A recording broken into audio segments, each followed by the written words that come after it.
Now that you've made your 5 pieces, you will take 4 of the pieces and place them side by side so that it looks like part of your hand, like so.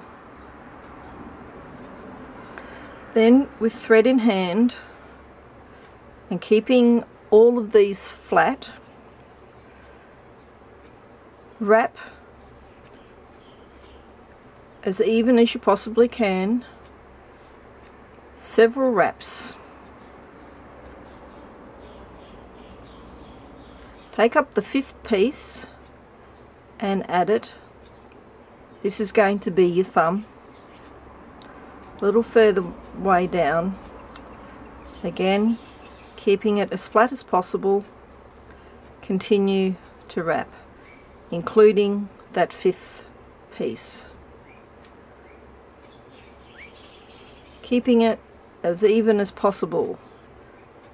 Flatten out your thread so that you get a nice flat finish. Once you've done a little bit of the way,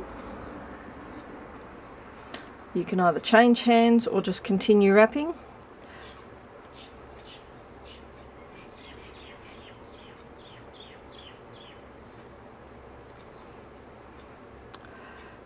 Now, as you can see, I've gotten a bit quicker. With some more glue,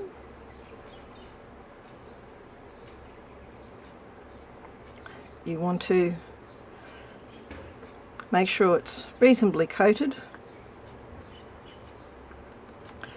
and then loosely wrap to the end, taking up all your thread.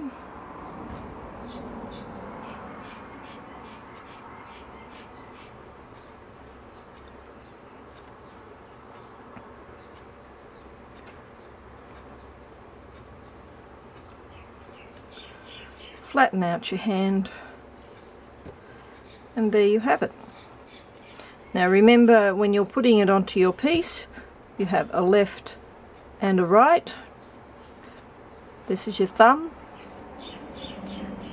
You can tell because it's been started a short distance away. So remember, you will have a left and a right.